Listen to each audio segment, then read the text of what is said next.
Welcome, Millionaire Lifestyle Story.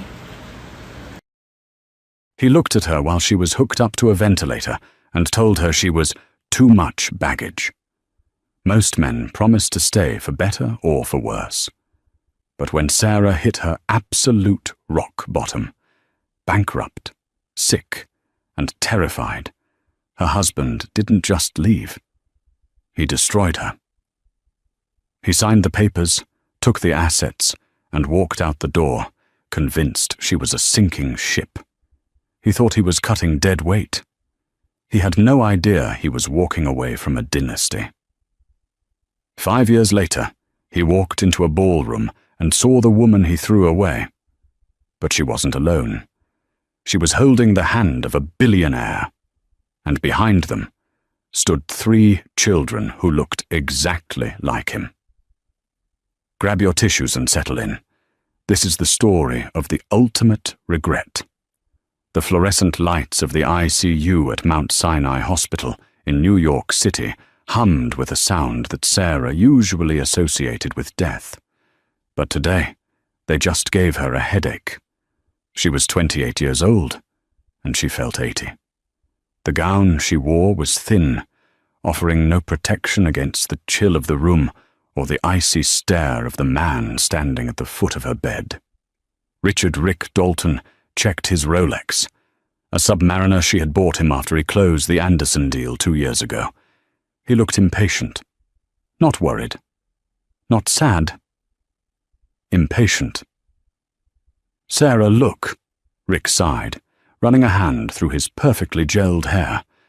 He was wearing the charcoal Tom Ford suit he usually saved for board meetings. "We have to be realistic here. Dr. Harris says the recovery time for the autoimmune flare-up is indefinite. And with the pregnancy complications?" He paused, grimacing as if he'd smelled something foul. "It's a money pit, Sarah. The insurance is capping out. We're bleeding cash. I have a reputation at Dalton & Co. to maintain. I can't have creditors calling the office because my wife needs experimental treatments." Sarah tried to sit up, but her body felt like it was filled with lead. Her throat was dry, raspy. "Rick, it's our babies. I'm carrying triplets. The doctor said if I just rest..." "Triplets," Rick scoffed, cutting her off. He pulled a manila envelope from his briefcase. "Exactly. 3 of them. Do you know the statistical probability of special needs? Of developmental delays? I signed up for a partner, Sarah. A trophy. Someone to host dinners in the Hamptons and look good on my arm at the Met Gala. I didn't sign up to be a nursemaid to a sick wife and 3 defective kids." The air left the room. "Defective?" she whispered. Rick tossed the envelope onto the rolling table over her bed. It slid next to her half-eaten cup of Jell-O. "Divorce papers," he said flatly. "I'm taking the townhouse. It was in my name before the marriage. My lawyers made sure of that loophole. You get the savings account, what's left of it, anyway, after this week's hospital bill. It's about $5,000. Generous, considering. You're leaving me." Sarah's hand instinctively went to her stomach. "Now?" "Rick, I have nowhere to go. My parents are gone. I can't work." "That's not my problem anymore," Rick said, turning toward the door. He paused, his hand on the handle, looking back with a look of pity that was far worse than hatred. "Honestly, Sarah, I'm doing you a favor. You're weak. You've always been soft. You wouldn't survive my world anyway. Now I'm free to find someone who fits the future I'm building." He opened the door. "Oh, and Sarah, don't try to contact me. My lawyer, Arthur Pendleton, will handle the rest. He's a shark, so don't bother fighting." And just like that, the father of her unborn children walked out. Sarah didn't cry. Not yet. She was in too much shock. She looked at the envelope. Dissolution of marriage. She was weak, that's what he said. She lay back against the pillow, the machines beeping rhythmically. He was right about one thing. She was soft. She had spent 5 years supporting him, typing his briefs, soothing his ego, dimming her own light so he could shine. She had let herself become a shadow, but as her hand rested on her belly, she felt a tiny, distinct flutter.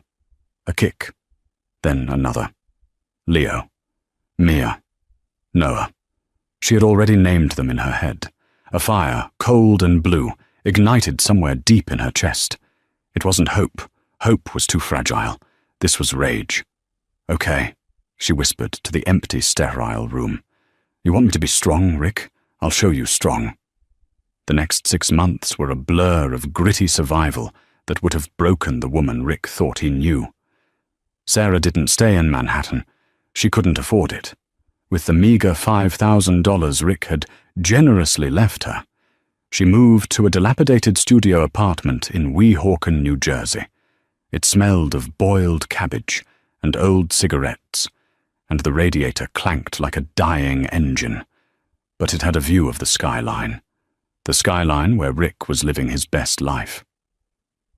She watched the lights of the city every night, reminding herself of what was taken. The health scare that had hospitalized her turned out to be stress-induced. Once the toxin that was Rick Dalton was removed from her life, her autoimmune markers stabilized. It was ironic. The sickness he left her for was actually him. But she was huge. Carrying triplets was a Herculean task. She couldn't get a corporate job. Who hires a woman who looks like she's about to explode? So she went underground.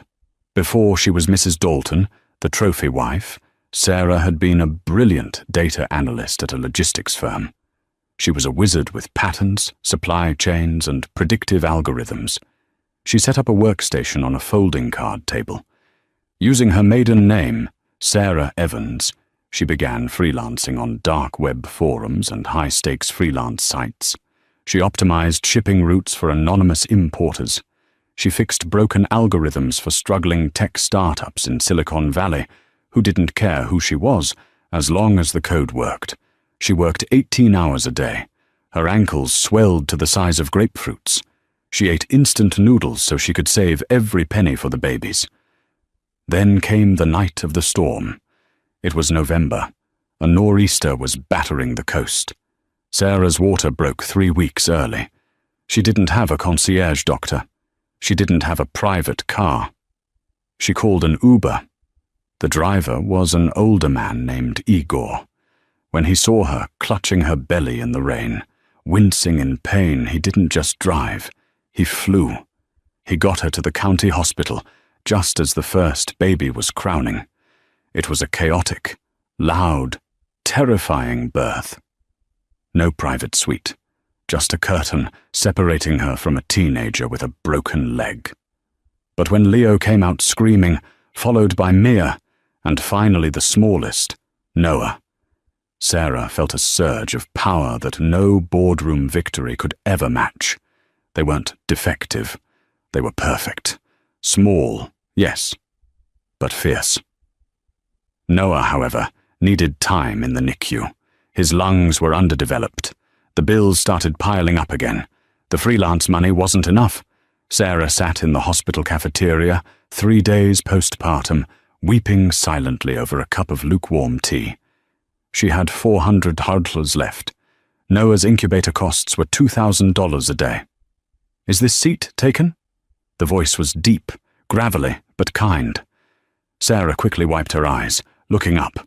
Standing there was a man who looked distinctly out of place in a New Jersey County Hospital cafeteria.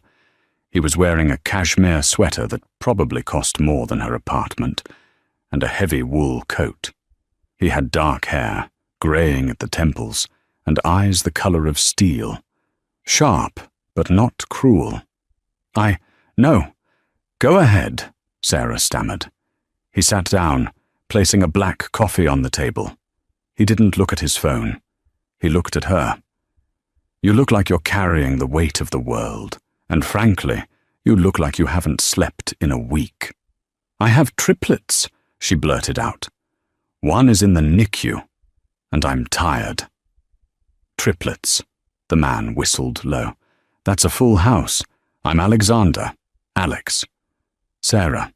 Well, Sarah, I'm here because my nephew broke his arm skateboarding. But I hate waiting rooms. They make me anxious. He took a sip of coffee. What do you do? When you aren't creating humans? It was a strange question, but Sarah was too exhausted to filter. I fix things. Broken systems, inefficient supply chains. I analyze data and tell companies why they're losing money. Alex's eyebrows shot up. Is that so? I have a company that's hemorrhaging money in its logistics division. Kensington Global. We ship rare antiques. Things keep breaking or getting lost. Sarah froze. Kensington Global. That wasn't just a company. It was an empire. It was one of the largest private holding companies in Europe.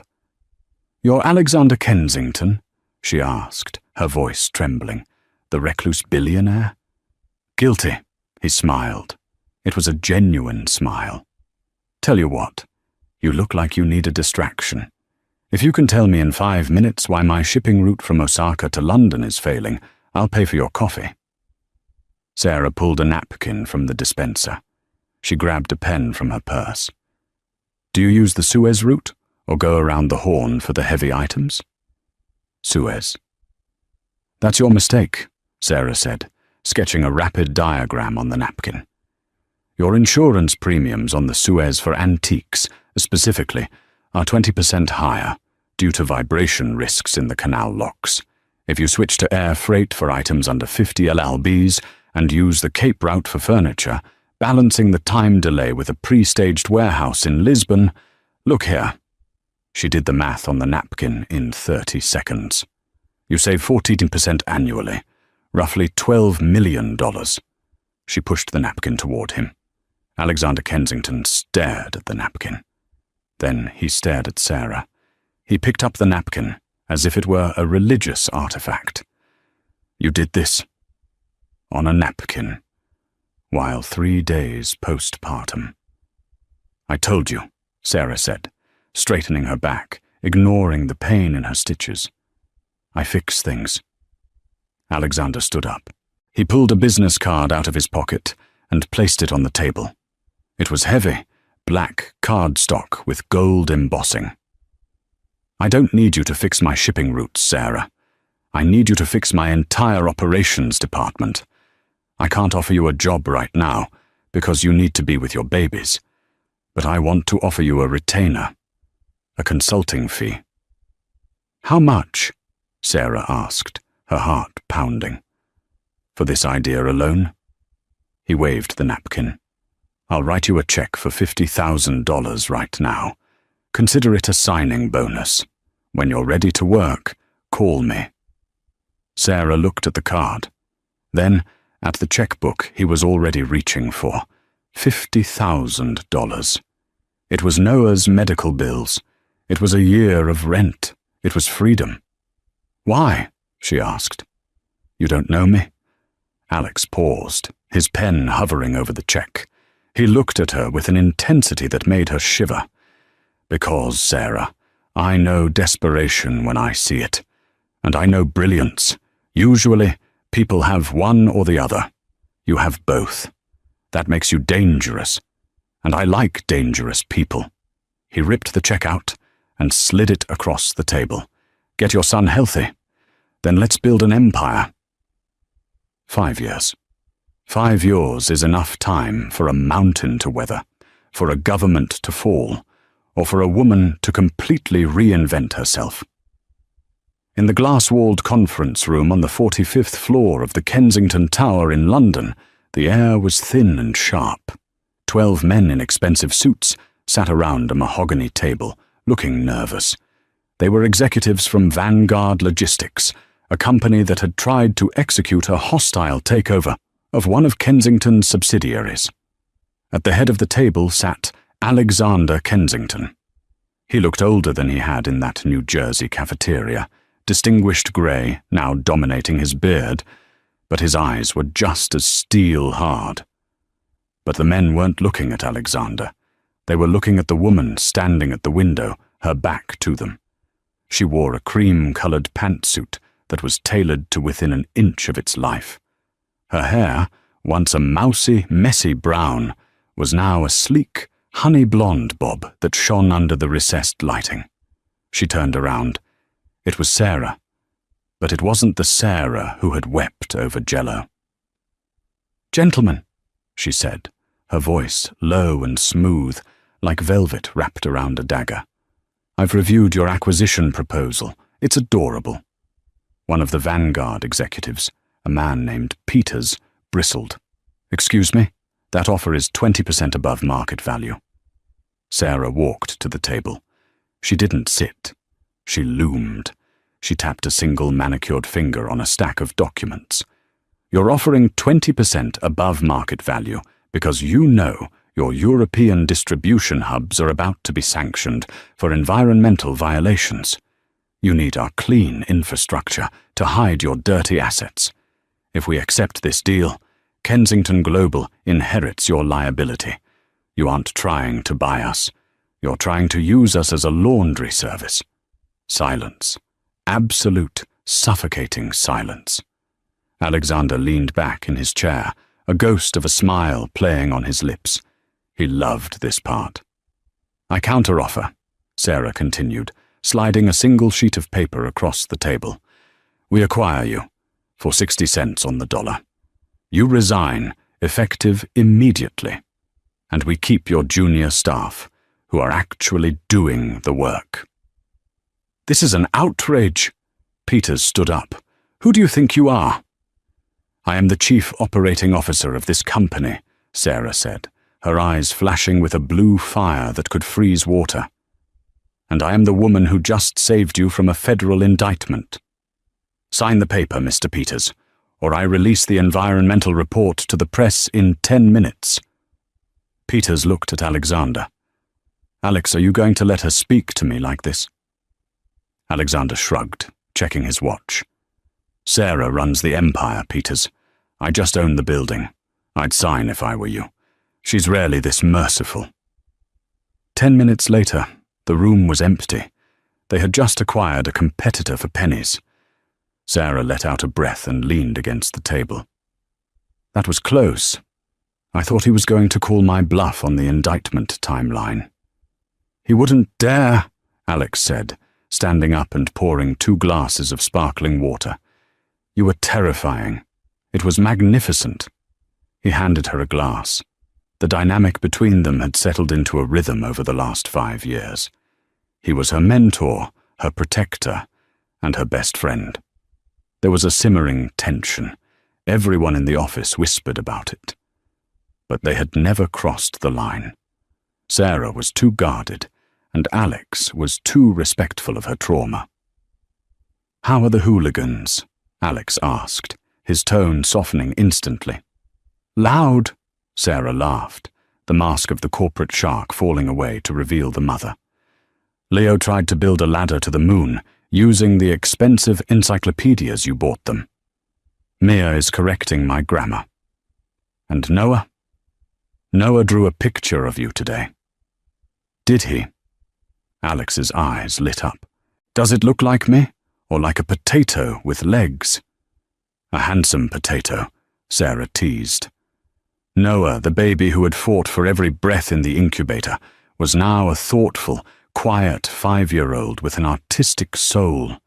Leo was the rowdy leader. Mia was the sharp-tongued intellectual. They were the center of Sarah's universe, and they had never met their father. Sarah checked her phone. "I have to get back to New York tonight. The Winter Solstice Gala is tomorrow. You're still coming." "Wouldn't miss it," Alex said. "I hear the New York elitists are dying to meet the mysterious Essie who turned my company around." Sarah's expression darkened slightly. New York, the scene of the crime. She hadn't been back to a major social event in the city since the divorce. She had lived in London and Zurich, building her fortress. "He might be there," Sarah said quietly. Alex didn't need to ask who he was. "Rick Dalton? His firm usually buys a table," she nodded. Alex stepped closer, placing a hand on her shoulder. "Let him be there. Let him see you. You aren't the broken girl in the hospital bed anymore, Sarah. You're the woman who just brought a logistics giant to its knees before lunch. If he's there, he's just another ant you can step on." Sarah looked at her reflection in the glass window. She saw the designer suit, the diamonds in her ears, the posture of a queen. "You're right," she whispered. "Let him look." Meanwhile, in a penthouse on the Upper East Side of Manhattan, Rick Dalton was staring at a credit card bill that made his stomach churn. "Vanessa," he shouted, "did you spend $40,000 on curtains?" Vanessa Dalton walked into the room. She was stunning, tall, brunette, a former runway model. She was everything Rick had said he wanted. A trophy. "They're imported silk, Rick," she said, bored. She poured herself a glass of wine, even though it was barely noon. "The townhouse looked drab. I fixed it. Stop being so cheap. You're a partner at the firm, aren't you?" Rick rubbed his temples. Yes, he was a partner, but the firm was struggling. Clients were leaving for younger, more agile competitors. And Vanessa was a black hole for money. "I need you to tone it down," Rick snapped. "The market is volatile." "Boring," Vanessa yawned. "Are we done? I have a fitting for the winter solstice gala. I need a new dress. The red one I wore to the opera is out." Rick looked at her. He remembered Sarah. Sarah, who used to clip coupons so they could save for a house. Sarah, who never asked for anything. Sarah, whom he had discarded because she was too expensive. The irony tasted like ash in his mouth.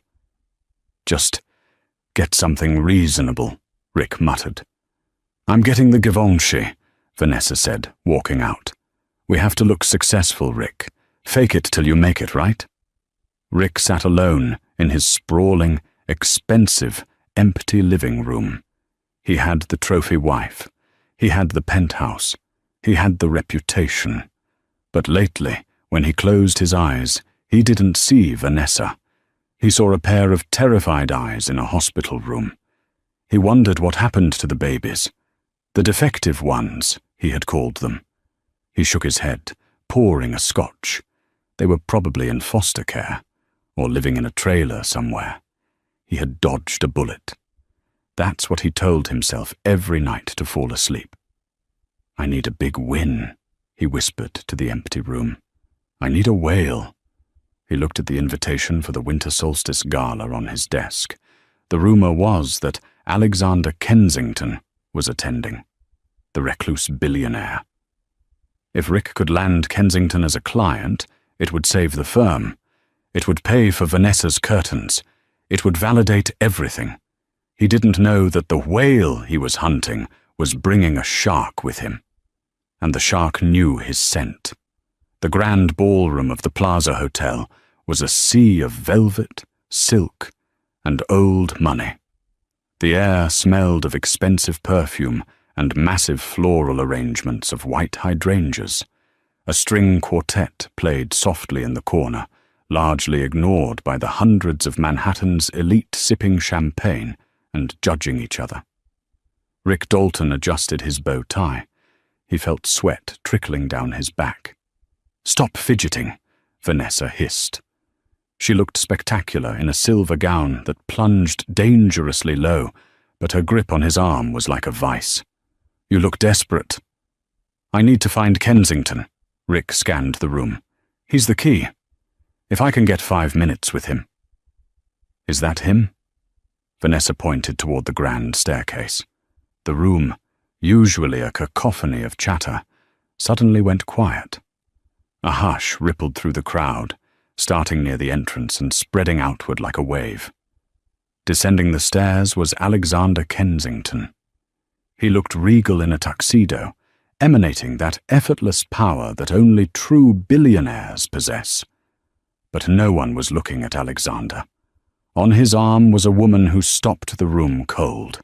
She wore a gown of deep, shimmering emerald green velvet. It was strapless, hugging a figure that was curvaceous and powerful, flaring out at the bottom into a dramatic train. Around her neck sat a diamond necklace that looked heavy enough to sink a small yacht. Her face was striking, high cheekbones, luminous skin, and eyes that scanned the room with a terrifying intelligence. "Who is that?" Vanessa whispered, a rare note of jealousy in her voice. "She's stunning." Rick squinted. The woman looked familiar, the curve of her jaw, the way she held her head. But it couldn't be. "I don't know," Rick said, mesmerized. "But she's with Kensington. Come on." Rick pulled Vanessa through the crowd, maneuvering like a quarterback. He had to get there before the other sharks circled. He reached the bottom of the stairs just as Alexander and the woman stepped onto the floor. "Mr. Kensington," Rick projected his boardroom voice, stepping in front of a waiter to block their path. "Richard Dalton and Co. Huge admirer of your work in the Asian markets." Alexander stopped. He looked at Rick with a mild, polite disinterest. "Mr. Dalton, I believe we've used your firm for legal counsel on occasion. In the past. We'd love to make that the present." Rick beamed, extending a hand. "I have some ideas about your liability shielding that could save you millions." Alexander didn't shake the hand immediately. He turned to the woman on his arm. "What do you think, Sarah? Do we need liability shielding?" Rick froze. "Sarah." He looked at the woman, really looked at her. She turned her gaze toward him.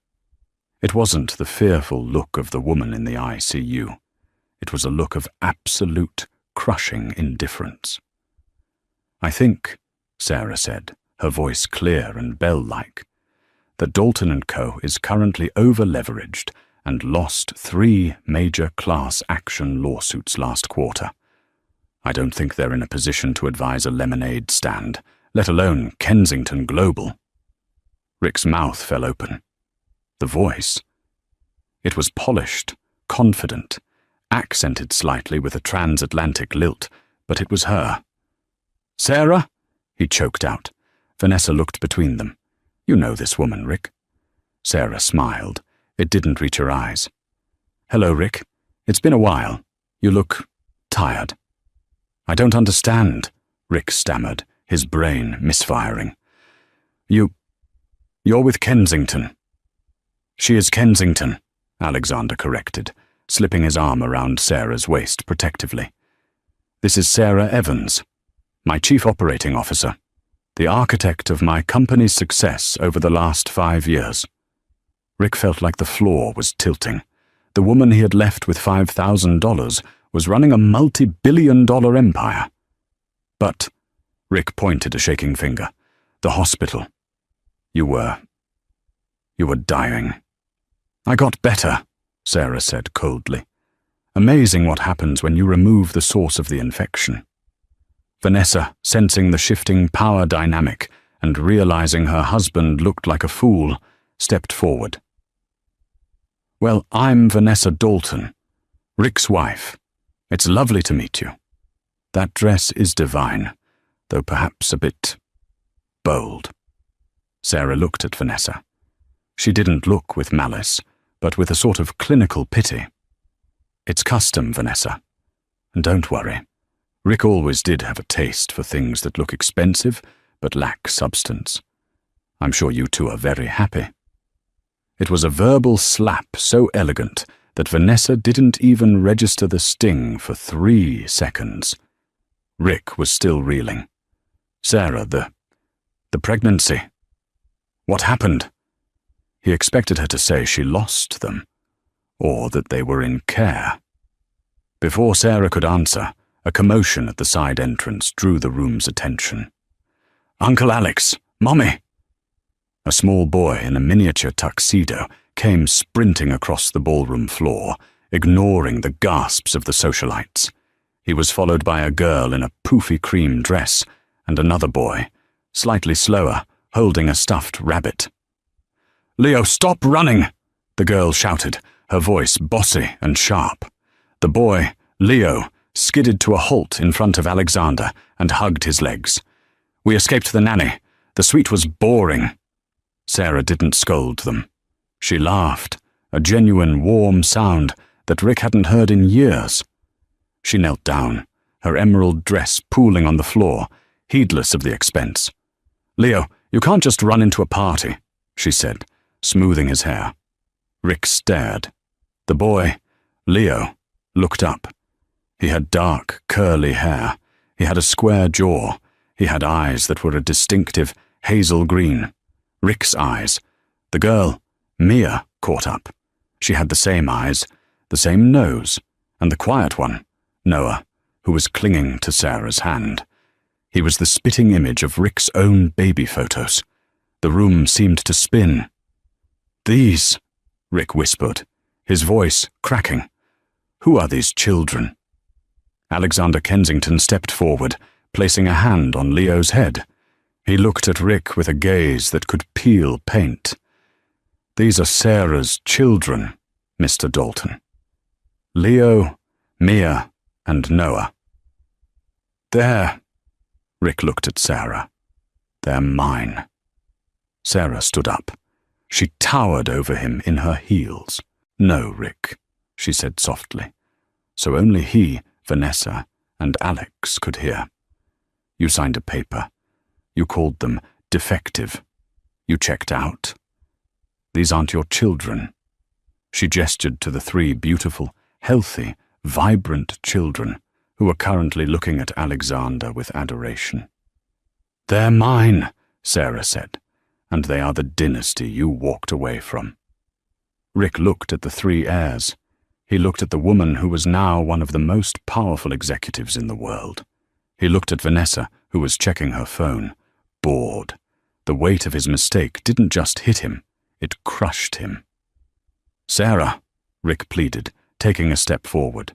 We need to talk. I have rights. You have nothing, Alexander interjected, his voice dropping to a growl.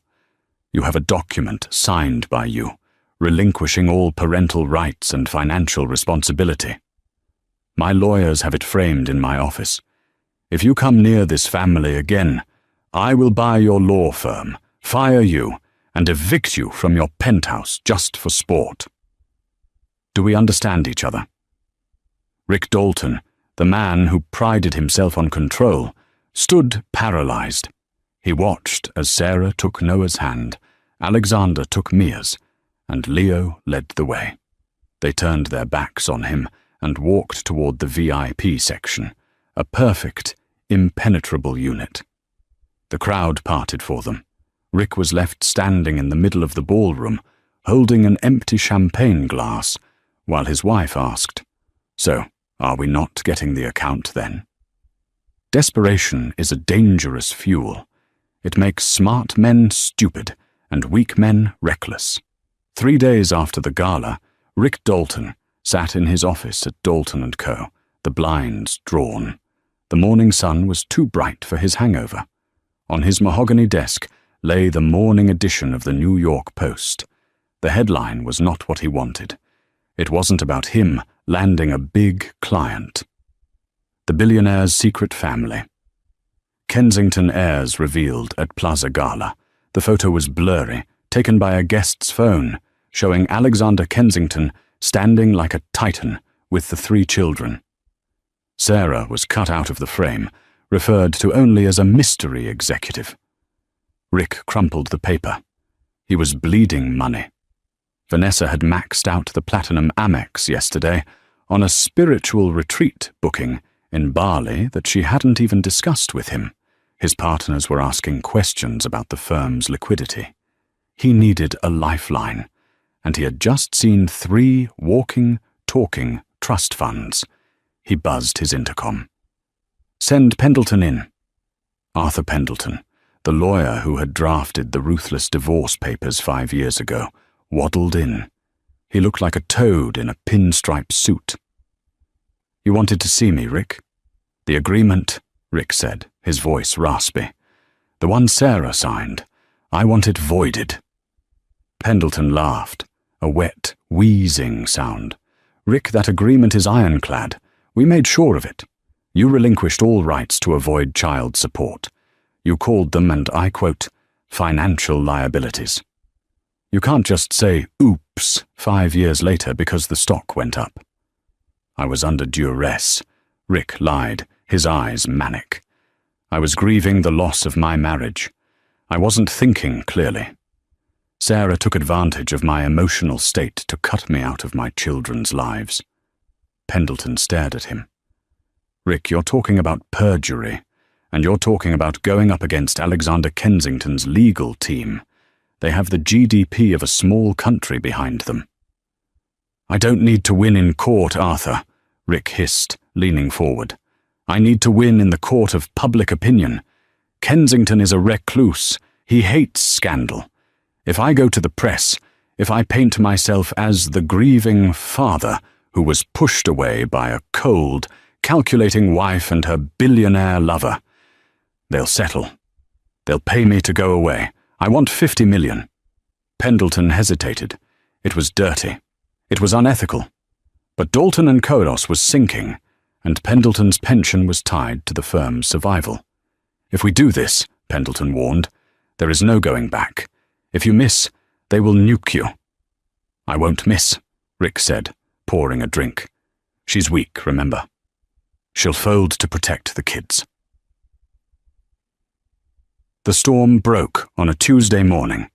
Sarah was in the kitchen of her Tribeca penthouse, making pancakes for Noah, who was nervous about his first day at a prestigious New York private school. "I don't want to go," Noah whispered, pushing his glasses up his nose. "What if the kids are mean?" "Then you tell them your mother knows karate," Alex said, walking into the kitchen. He was wearing a t-shirt and pajama pants, holding a mug of coffee. He had stayed over in the guest suite, something he did often when they were in New York to help with the kids. Mia rolled her eyes. "Mum doesn't know karate. She knows Excel, which is more boring." "Hey!" Sarah laughed, flipping a pancake. "Excel is a martial art if you use it right." The domestic peace was shattered by the buzzing of Sarah's phone, then Alex's, then the landline. Sarah picked up her mobile. It was her PR director, frantic. "Sarah, don't turn on the TV, and do not go outside." "Why?" Sarah asked, her stomach dropping. "It's Rick Dalton. He's on Good Morning America, right now." Sarah grabbed the remote and turned on the kitchen TV. There was Rick. He was sitting on the beige sofa across from the host, looking haggard, teary-eyed, and utterly sympathetic. "I just want to see my children," Rick was saying, his voice breaking perfectly. "I made mistakes. Yes, we were young. But she took them. She vanished. And next thing I know, my babies are being raised by a billionaire in London, and I'm painted as a monster. I just want to be a dad. I'm praying Sarah finds it in her heart to let me back in." The host looked sympathetic. "That must be heartbreaking, Mr. Dalton, to see another man raising your triplets." "It destroys me," Rick sobbed. Sarah stared at the screen, the spatula dropping from her hand. "That lying," Sarah's voice shook. "He signed the papers. He called them baggage." "He's playing the victim," Alex said, his face darkening into a mahog of pure fury. "He knows the public loves a redemption arc. He's trying to blackmail us." "Mummy?" Leo tugged at her apron. "Why is the man on TV crying?" Sarah snapped the TV off. "It's nothing, baby. Just a movie." But it wasn't a movie. By noon, there were 20 photographers camped outside their building. When the car service tried to take the kids to school, the paparazzi swarmed the SUV like locusts, flashing bulbs against the tinted glass, screaming, "Where's your real dad? And does Alex Kensington buy you toys?" Noah started hyperventilating in the back seat. Mia started screaming at the window. The driver had to turn around. Back in the penthouse, Sarah paced the floor, looking like a caged tigress. "He targeted the kids," she spat. He sent those photographers. He knew this would happen. We sue him for defamation, Alex said, pacing the other way. I'll buy the network. I'll shut him down.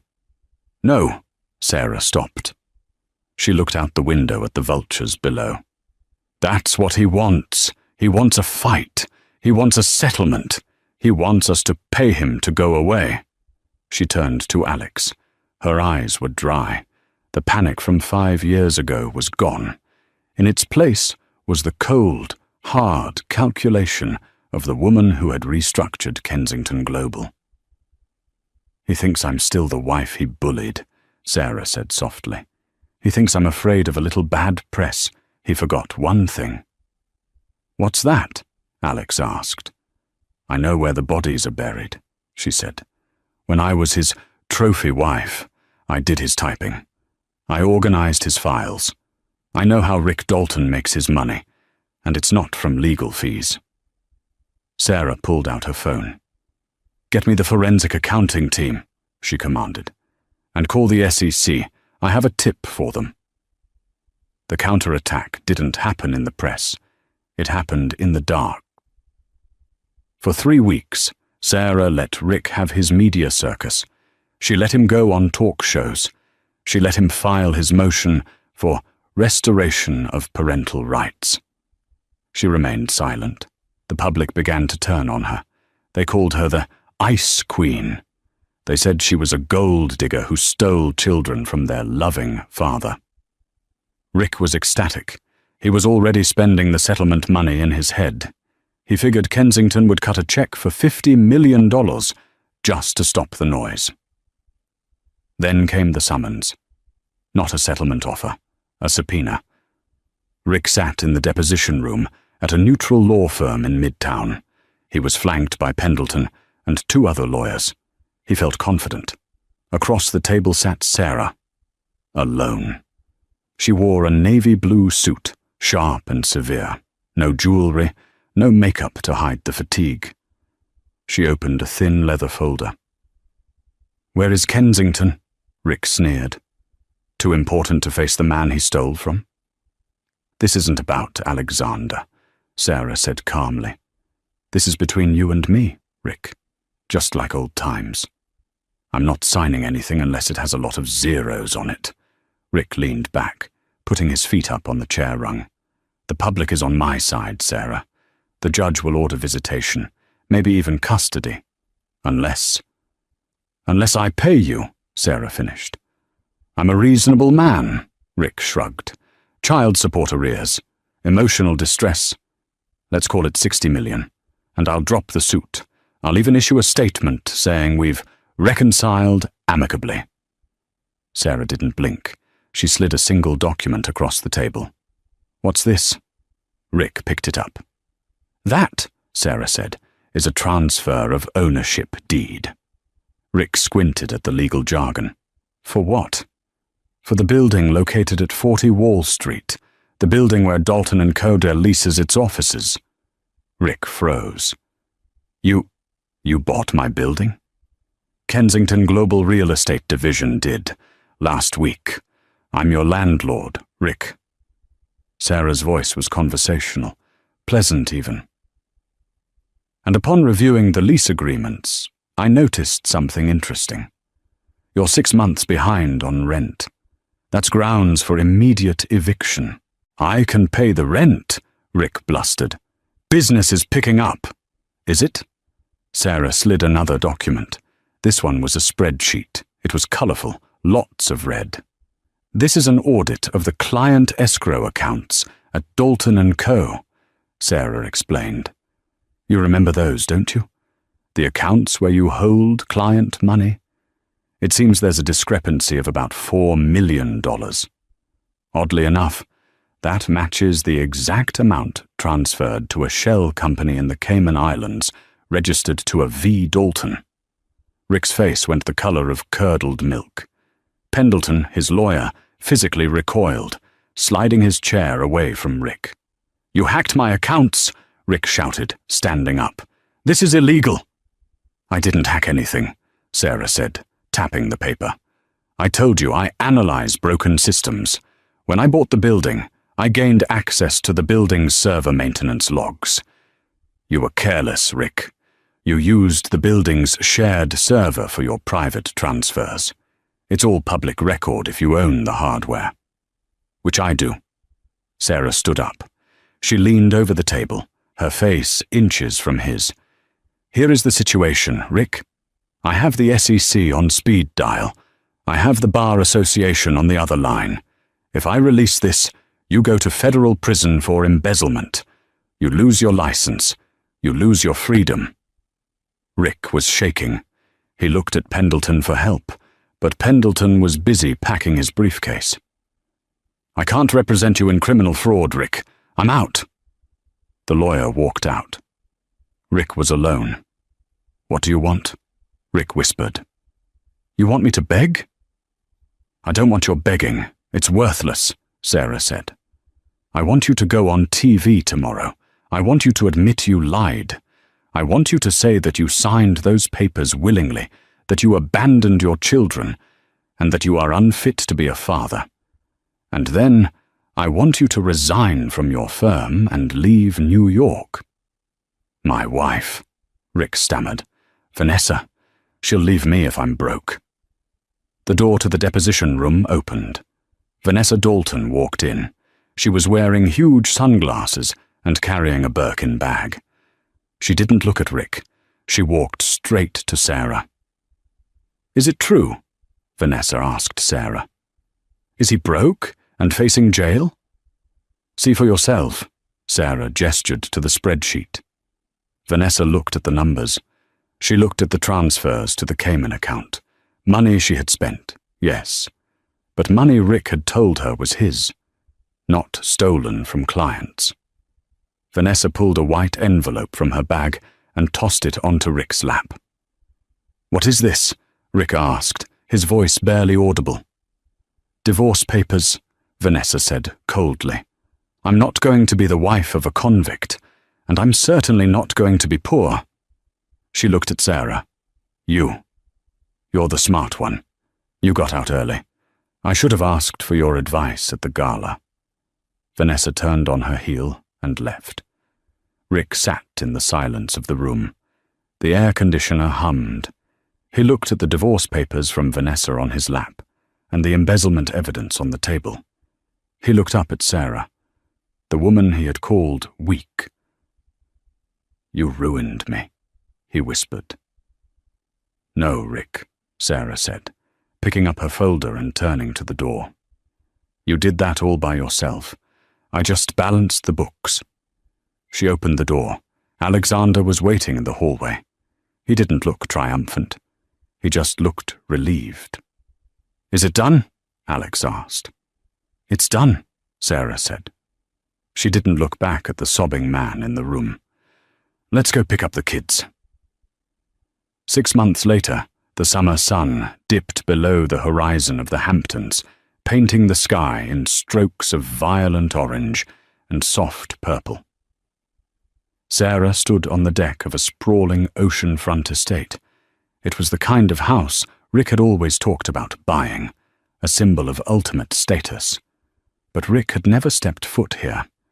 Sarah had bought it 3 months ago, in cash. The wind whipped her hair, but she didn't feel cold. She felt light. Rick Dalton was a memory, a cautionary tale whispered about in legal circles. After the deposition, he had folded. To avoid prison, he had publicly admitted to his negligence and signed a confession regarding his financial mismanagement. He was disbarred the following week. The last Sarah heard, he was living in a small apartment in Queens, working as a paralegal for a strip mall law firm that handled slip-and-fall cases. He was drowning in debt, alone, and bitter. But Sarah didn't think about him. She was looking down at the beach. Leo, Mia, and Noah were building a massive sandcastle near the water's edge. They weren't defective. Leo was the captain of his junior soccer team. Mia had just tested in the 99th percentile for mathematics, and Noah, the boy who had fought for every breath, was currently laughing his head off as the tide chased him up the sand. "They're going to track sand all over the new Persian rugs," a voice said behind her. Sarah turned. Alexander was leaning against the sliding glass door, holding 2 glasses of white wine. He looked relaxed, the tension of the lawsuit finally gone from his shoulders. "Let them," Sarah smiled, taking the glass. "It's just a rug. I can buy another one." Alex chuckled, stepping out onto the deck to stand beside her. They watched the waves in comfortable silence for a moment. "I got the paperwork today," Alex said softly. Sarah's heart skipped a beat. "And?" "The adoption is finalized. The name change is legal. They are officially Leo, Mia, and Noah Kensington." Sarah felt a lump in her throat. Adoption. It was what the kids wanted. They had started calling Alex Dad months ago, naturally, without any prompting. To them, the man on TV who cried was a stranger. The man who taught them to ride bikes, who sat through nebulizer treatments with Noah, who cheered for Leo. That was their father. "Thank you," Sarah whispered, tears pricking her eyes. "For everything. You saved us, Alex. That day in the cafeteria. You didn't just give me a job. You gave me a life." Alex set his glass down on the railing. He turned to face her fully, his expression serious. "You have it backwards, Sarah. You saved me. Before you, I was just a rich man in an empty tower. I had assets, but I didn't have a legacy. I didn't have a home." He reached into his pocket. "I've been waiting for the ink to dry on the adoption papers," Alex said, his voice trembling slightly. A rare thing for a man who stared down hostile takeovers for breakfast. "Because I wanted to make sure we were a family on paper first. But there's one more merger I need to propose." He dropped to one knee. Sarah gasped, her hands flying to her mouth. Down on the beach, the kids stopped playing. They had clearly been tipped off because they started cheering and sprinting toward the house. Alex pulled out a ring box. Inside wasn't a diamond. It was a sapphire, deep and blue, surrounded by 3 smaller diamonds. "Sarah," Alex said, looking up at her with adoring eyes, "we've built an empire together. We've fought wars together. But I don't want to just be your partner. I want to be your husband. I want to wake up every day and remind you that you are not weak, you are not baggage, and you are the love of my life. Will you marry me?" Sarah didn't hesitate. "Yes. 1,000 times yes." Alex slid the ring onto her finger, just as the triplets crashed onto the deck, tackling them both in a group hug. "Did she say yes?" Leo shouted. "She said yes!" Alex laughed, picking Noah up. As the sun finally set, casting the family in a golden glow, Sarah looked at the ring on her finger. Then she looked at the 3 children who were supposed to be a burden, and the man who saw them as a blessing. She remembered the cold hospital room. She remembered the fear. She remembered Rick walking out the door. She silently thanked him. If he hadn't left, if he hadn't broken her, she never would have rebuilt herself into this. She never would have found the strength to walk into that cafeteria. She never would have found her true worth. Rick Dalton had thrown away a stone because he thought it was flawed. He didn't realize he was holding a diamond that just needed a little pressure to shine. And now she was shining brighter than he could ever comprehend. Sarah's journey proves that rock bottom isn't the end. It's the solid foundation upon which you can build something greater. Rick made the fatal mistake of valuing appearance over substance, and in doing so, he lost the very future he was trying to secure. He left a woman because she was weak, only to watch her become the strongest player in the game. He rejected his children because they were liabilities, only to watch them become heirs to a fortune he could only dream of. In the end, the best revenge wasn't the lawsuit or the public humiliation or even the loss of his fortune. The best revenge was Sarah's happiness. It was the fact that she didn't need him to survive. She didn't even need to hate him. She just outgrew him. Sometimes the trash takes itself out to make room for the treasure. Wow. I don't know about you, but seeing Rick get exactly what he deserved was satisfying on a whole new level. It just goes to show that you should never underestimate someone who is fighting for their family. What do you think? Did Rick deserve a second chance, or was Sarah right to cut him off completely? And if you were in Sarah's shoes, would you have exposed his crimes, or just walked away? Let me know your thoughts in the comments below. I read every single one. If this story touched you, or if you just love seeing justice served, please hit that like button. It really helps the channel grow. And don't forget to subscribe and turn on the notification bell so you never miss the next incredible story of betrayal, revenge, and redemption. Thanks for watching, and remember, sometimes the best thing that can happen to you is the person who walks away. Thanks for watching.